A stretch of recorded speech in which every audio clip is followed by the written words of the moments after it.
Hi friends, ఆంధ్రప్రదేశ్లో SC వర్గీకరణ అమలులో ఉన్న విషయం తెలిసిందేనండి. తాజాగా డిఎస్సిలోనూ వర్గీకరణ అమలు చేస్తూ ఉండగా ఇప్పటికే ఉద్యోగాలు పొందిన ఎస్సీ ప్రభుత్వ ఉద్యోగులకు పదోన్నతుల్లో వర్గీకరణ అమలు చేస్తూ సవరణ నోటిఫికేషన్ అయితే ప్రభుత్వం విడుదల చేసింది. ఆ పూర్తి సమాచారం ఈ విధంగా ఉందండి.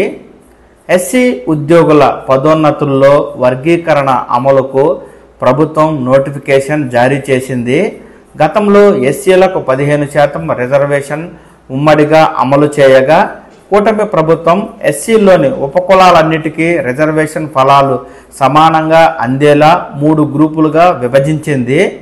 గ్రూప్ 1 కింద రెల్లి కులాలను పొందుపరిచి 1% రిజర్వేషన్, గ్రూప్ 2 కింద మాదిగ ఉపకులాలను చేర్చి 6.5% రిజర్వేషన్, గ్రూప్ 3 కింద మాల ఉపకులాలను చేర్చి 7.5% రిజర్వేషన్ వర్తింపజేస్తూ ఉంది.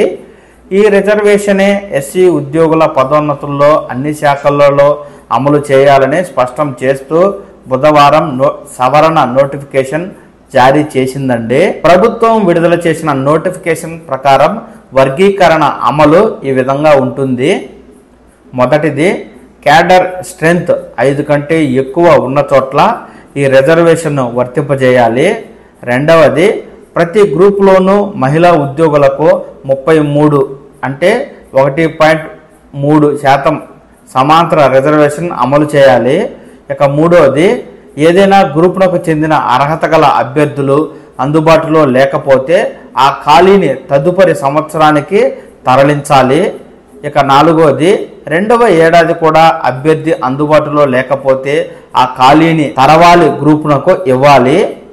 ఇక ఐదవది, ఎవరు అందుబాటులో లేకపోతే ఫీడర్ క్యాడర్లోనే మెరిట్ కమ్ సీనియారిటీ ఆధారంగా నియామకం జరగాలి. ఆరవది, ఈ విధంగా నియమించిన ఖాళీలు తర్వాత సంవత్సరంలో మొదటగా రిజర్వ్ చేస్తారు. ఇక ఏడవది, ప్రతి క్యాడర్లోనూ గ్రూప్ 1, 2, 3లకు వేరువేరుగా ప్రాతినిధ్యం లెక్కించాలి. మొత్తం ఎస్సీల ప్రాతినిధ్యం 15%కి మించరాదు అంటూ ఎస్సీ ఉద్యోగుల పదోన్నతుల్లో వర్గీకరణ అమలుకు సవరణ చేస్తూ నోటిఫికేషన్ ఆంధ్రప్రదేశ్ ప్రభుత్వం విడుదల చేసిన నేపథ్యంలో ఉద్యోగులకు సంబంధించి వర్గీకరణ అమలు చేస్తూ పదోన్నతులు ఎస్సీ ఉద్యోగులకు వచ్చే అవకాశాలు ఉన్నాయి.